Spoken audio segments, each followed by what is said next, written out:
Today's discussion, I'm going to discuss about culture, cultural differences, and intercultural marriages. In recent trends, we have seen a lot of villagers, a lot of YouTubers saying that they want to get women from the western part of the world.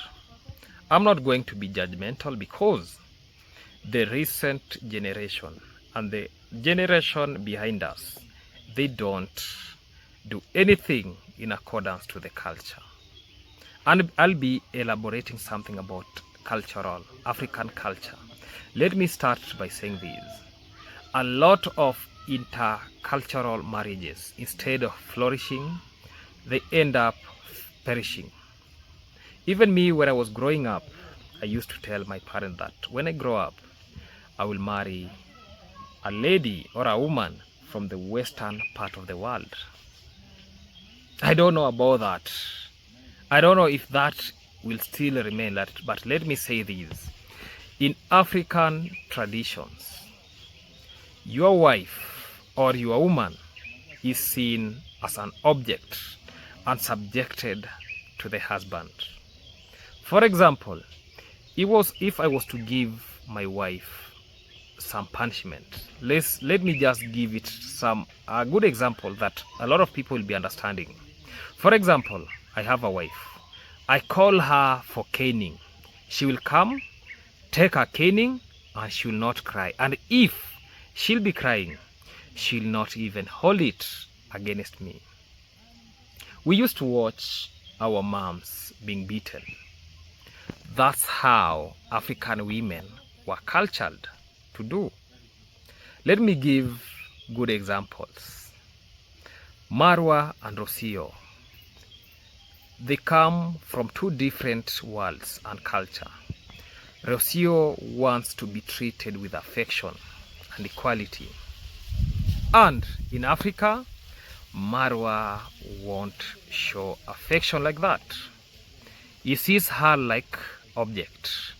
In some parts of the world, this is seen as primitivity. In Africa, wife and children receive some punishment, some slap, and nothing happens. Even this reminds me in Kenya. There was a time where students were being beaten until the government said that no to punishment. This reminds me, some years back, the current speaker of the National Assembly was slapped with a wife, and it was exposed on the media. A lot of people were saying that some people were saying that go report, I don't know what, but some people in their minds took it like that is something like the disobedience. People were saying that leave that woman alone, that is not acceptable. Don't even go and report that to the authority. Just take it personal and choose that wife from your compound.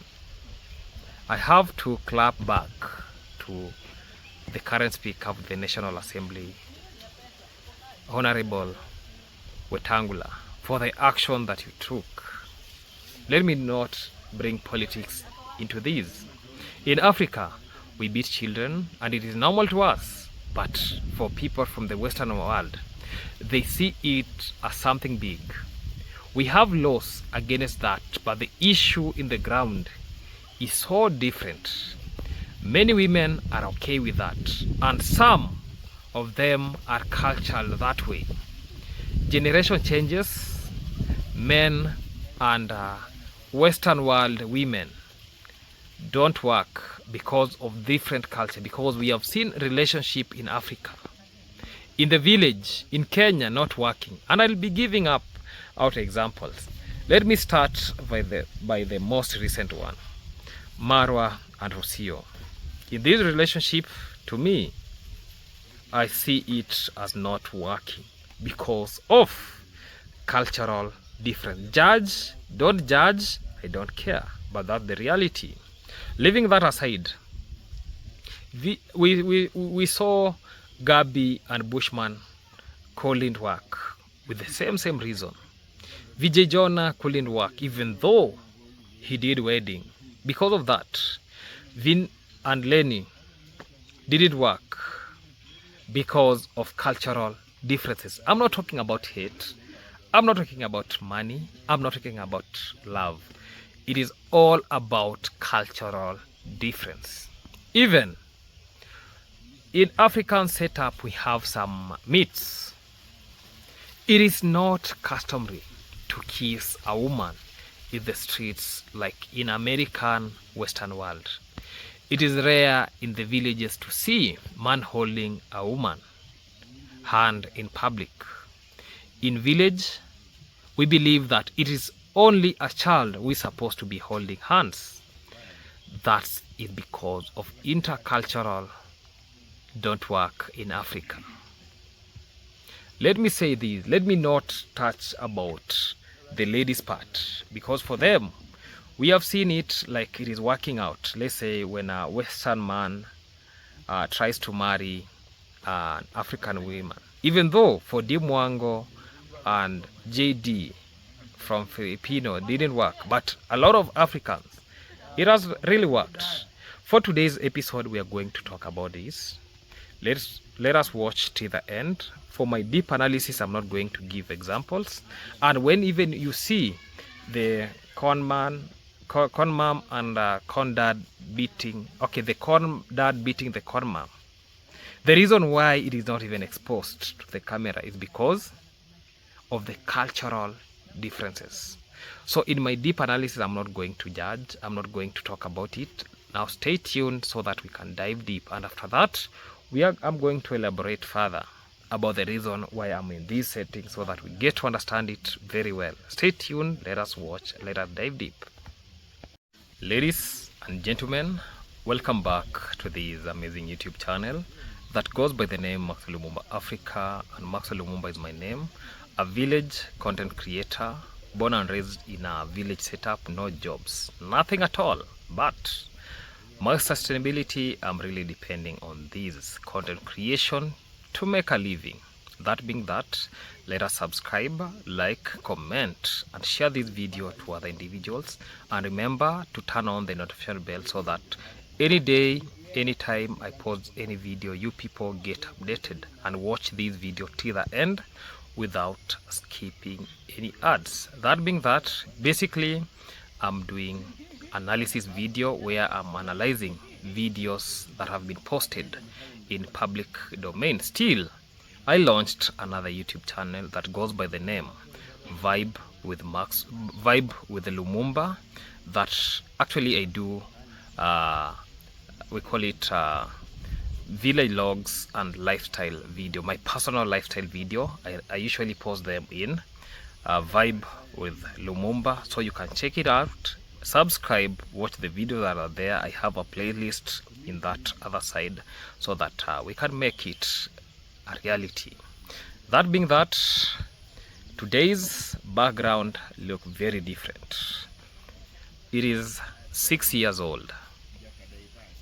Never seen my dad, never talked to him, but I decided 2026, it is a year of change, a theme of change. Let us, all those things, all those ills and all those odds, we put them aside in 2025. Let us work in unity. Let us work everything as a community. Yeah, for those who have been watching me, there is a time that I was saying that the reason why my dad had to leave and go search, maybe let me just call it survival, in another side of this country, is because he was actually is always under influence of alcoholism, and that made us as a family to just tell him enough is enough, you can go and we don't need you. But I've seen it better that yeah, your father will remain being your father. I just took an initiative to come and see him, I see how he's doing, and after this video I'll be showing us around. We see the type of life he's living, and we really appreciate. Yeah, we know this is an African village. We have to accept that is what is happening. And I'm not afraid of showing us around. For those who want to judge. For those who actually see it as something that they're very comfortable with, let it be that way. That being that, today's discussion is all about culture. Let me say this slowly and clearly. Culture is powerful. Culture shapes how we love, how we marry, how we discipline, how we show affection, and how we understand respect. But culture is not static. Culture changes, and when culture refuses to change, conflict is inevitable. Today, I want us to talk honestly, not emotionally, about why many intercultural relationships involving African men and Western women fall, especially when one partner is deeply rooted in traditional village culture. This is not about attacking Africa. This is not about attacking the Western culture. This is about the truth, lived experience, and reality. In many African villages, marriage was never about romance. Marriage was about continuity of the family, so that you people can replicate, so as to make sure that the family continues. Some people saw a family as something like labor. You come, you people become together, and you people are delegated some task. If it is for man, you are the provider. If it is for the ladies, you go wash some utensils, you wash some clothes, you fetch firewood, you cook. Yeah, that is how we used to call it labor. And some people saw it like something like children. You come, give us children, then we call it that is marriage. And some people call it that this is how the clan can survive. This is how we can keep the clan intact. And through marriage, that was realized. And some people saw it like respect of the elders. What the elder says about the marriage, we have to follow it. And even others made it something like a social order, that at the end of the day, you have to marry. So, as we see love, as shown in movies, people kissing, hugging, verbal affection was not the foundation. In traditional way, a wife was traditionally expected to be resilient, endure hardship, respect authority, protect family dignity, and keep private matters private. A man was expected to be the provider, even minimal. Yeah, what you get is what you feed your family with, and you have to protect the family name, so that when you give birth, the children who are being born, you have to give them the names and everything, and you have to maintain the authority. You have to make sure that you be the head of the family and be emotionally reserved. And let me say this, something like this. When in traditional way, public affections were very rare.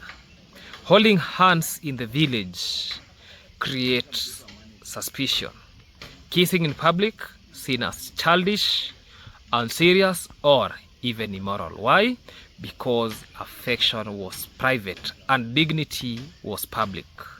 This reminds me, it was in the year 2016. I traveled to Kisumu. By then I had a girlfriend. She was coming from Kisumu. So we went to a sports club in Kisumu. Then we were just seated down, vibing. Yeah, you know how vibing is. So we were holding hands. We were even kissing. Do you know what happened? We were arrested for that. I can remember very well. I had, and I'm very sorry to say this, I had to bribe the authorities so that we don't go to jail. I even never knew what allegations that I could be charged with.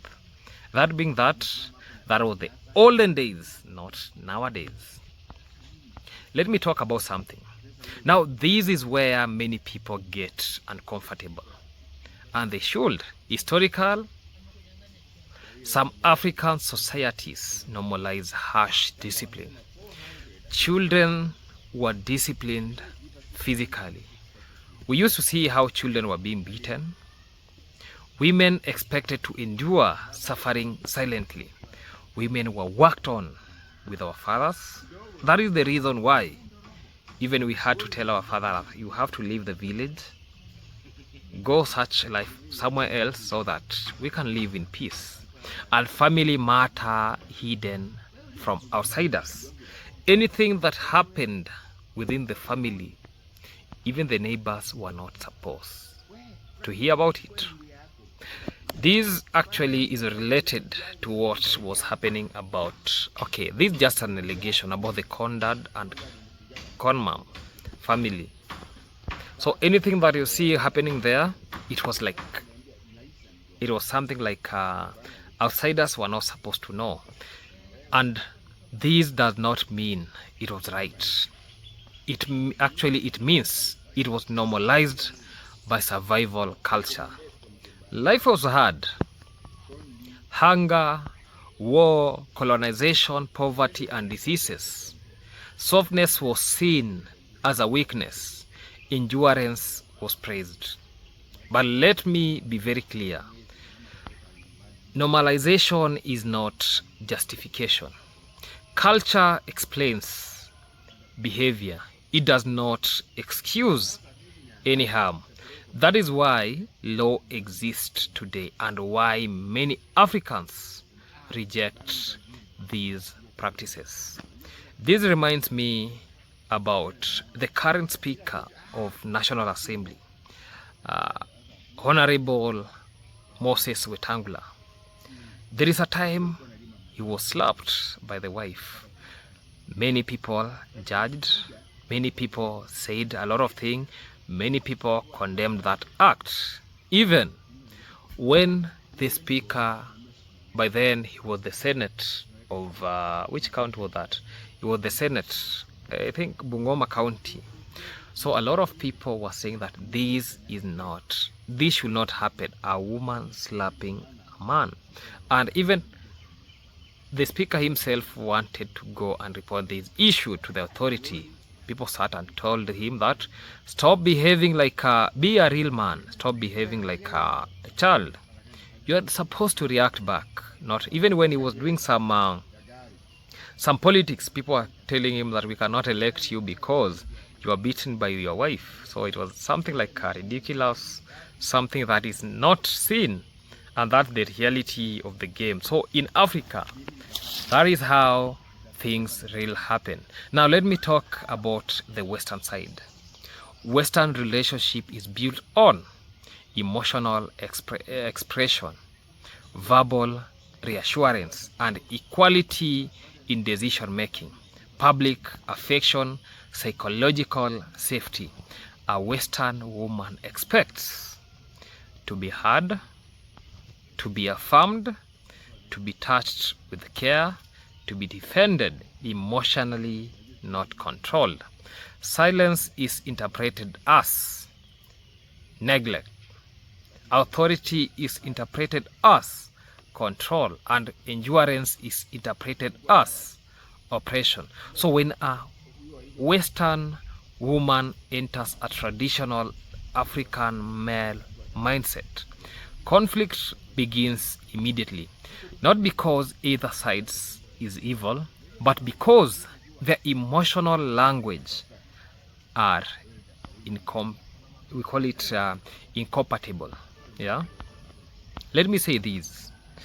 This is the core issue why intercultural relationship fails. Intercultural relationship fails when one partner expects adaptation, the other expects submissions. Many African men unconsciously expect she will adjust to my world. Many Western women unconsciously expect he will soften into my world. Both are wrong. Culture is not a shirt you remove at night. Examples we have seen repeatedly. African men remain emotionally reserved. Western women feel unloved and unseen. Conflict escalates, one partner withdraws, relationship collapses, not because of lack of love, but because of misaligned expectation. Let me say this. In villages, like the village that I come from, Nyabuhansi, holding hands publicly is rare. Because the last time that I used to see an individual holding hand was Bushman Dude and Gabi. After that, I've never seen another individual. Kissing is private. You kiss in your bedroom, you don't kiss where people are. And elders are really watching the matters. You can even be judged and crucified with the acts that you did. And repetition matters, because some people can actually judge you wrongly because of what you do. Your name can be tarnished because of what actually you do. In West, public affection is affirmation. Visibility equals security. Being hidden feels like shame. So when a Western woman feels hidden, she interprets it as rejection. When an African man avoids public affection, he interprets it as respect.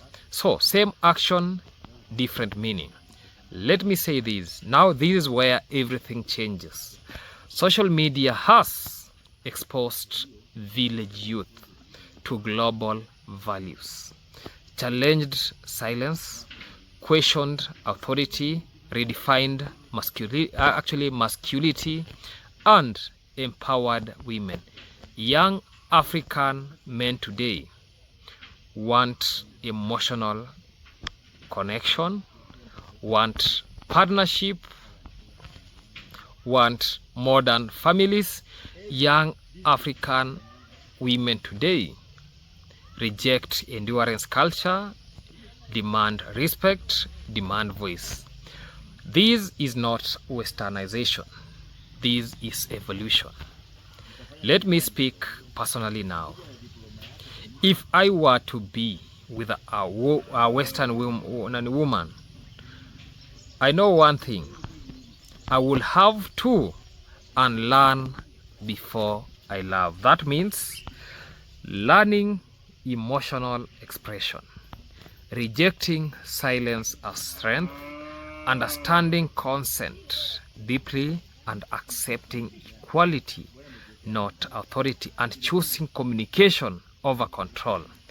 Intercultural relationship can work, but only when African man evolves consciously, not defensively. That is what happens.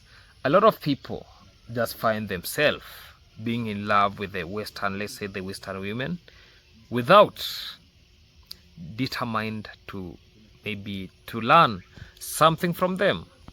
Let me say this. Let me say this as truth. Culture explains us, but it should not imprison us. Africa is not primitivity. The West is not superior, but some traditions must die for humanity to grow. The new generation is not rebelling. They are healing. And if love is to survive across culture, it must be built on respect, learning, and change, not endurance, silence, or control. After this, let me just take us through what is happening in this, my father's setup, so that we can really appreciate the life he lives in, and we can acknowledge that survival is for the fittest. Stay with me as I'm taking through the compound and everything that he does to make a living. Stay tuned. Yeah, ladies and gentlemen, today's trip, I never came alone. I came with my cousins here, so let them introduce themselves. Then we get to know them. Ruben, I'm starting with you. Introduce yourself to the camera. I'm Ruben Mark. Yeah. Elder cousin, first cousin. Exactly, correct. What are you doing here? We are cooking, yeah? This is how we... Village It is now boiling. Western cuisine. Okay. Hashem over here. Yo, my people. Yeah. I know you know me. Yeah. It's what? It's noon. Yeah, it's noon right now. We are cooking. This is lunch. Yeah, this is lunch. What are you cooking? We are boiling something inside. You can open the Our sufria. subscribers, newcomers, Yeah. whatever. Happy New Year, man. It's 2026. Yeah. Be positive. Exactly. Always. What are you cooking The here? comment section. Today we are boiling some. Yeah, we are boiling beef. some beef here. Guys, you can see some beef here. It's just a celebration. We came here to greet our dad. This is our local And, gas. yeah, these are our local gas. We cook with firewood. Yeah, you can see how everything is positioned in African way. And you are roasting some maize here. Yeah, Mahindi choma. Mahindi choma. That is Mahindi choma roasting some maize.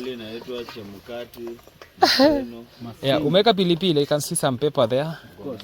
Yeah, The put onions. some onions are here. These are onions. Yeah, this is how we actually work in the African setup.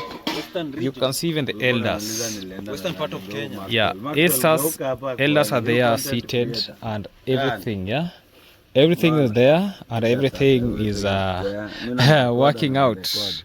Yeah, this is how things are working. So let me just give us to. Yeah, this is our house in the village. Yeah, this is just a simple house. From here, I'm going to show us some of the individuals that I'll be exposing. This is how we live in the. This is my father's house. It has been 6 years without seeing him. So I decided, like, let me just come today and see how things are happening. And this is how things are happening. Just tomatoes. We have some. This is cooking oil. That is we call it flour for ugali and everything. This is how the sitting room works. You know, my father really liked politics. Yeah. These are images of some of the Olympic people. Yeah. You can see here we have Florence Kiplagat with a gold medal. We have Lynette Masai, silver, and we have here another woman here. I can't even remember her name. So that is how things are. So you can see even politics here. These are politicians. This is Right Honorable Raila Amolo Odinga. We have Professor Anyang' Nyong'o over there. Then we have some good ladies over here. Yeah, you know, when you're a man, sometimes you have to put some pictures of maybe some ladies so that when you get inside the house, you get how things are. We have to say even, we can see something like a church. Something like a church. He's a bachelor of now. Yeah. He's my dad, but he's a bachelor. We can even say some beautiful, yeah, urban chicks. So when he comes inside here and see some beautiful images here, yeah, he's really motivated. This is how. Then we have prayer changes things. Wow, this is just a simple housing system for my father.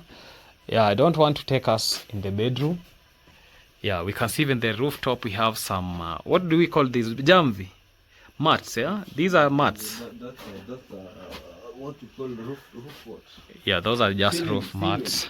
Let me just go show them to the camera. Then I'll be chatting him later in the day. That is the housing. There is a time that he was constructing this house, but due to lack of money and everything, it is now around more than 5 years still standing this way. Yeah, it is never finished because of lack of money. You can see even everything. We have grass, we have some plants growing here. A lot of plants, yeah, they have grown up to maturity, but I really like how the design of this house. Yeah, this was to be a bedroom. That a bedroom. I don't know what is here. No, that is a bedroom, a sitting room, a bedroom. I don't know what was supposed to be here. This seems as another bedroom. So there was no even room for a kitchen. This was corridor. Maybe he wanted to do some outside kitchen.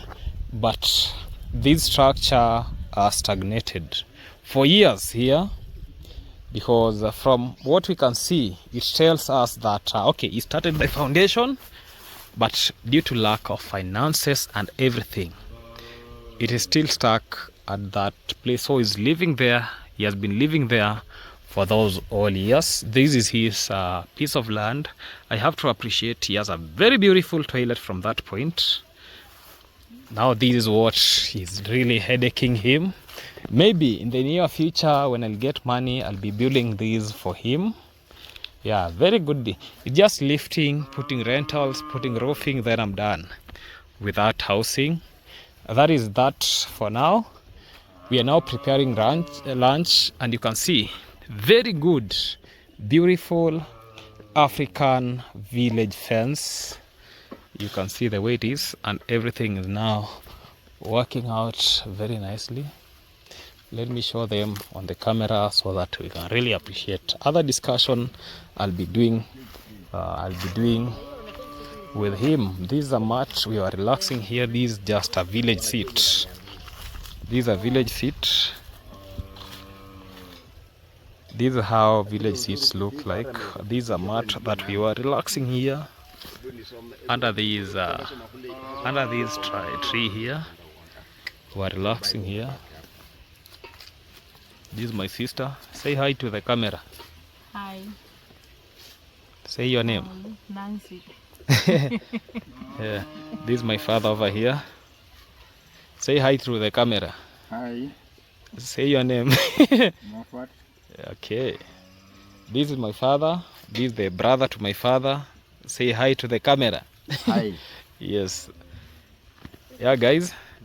You have seen that. That is it. And everything is working out.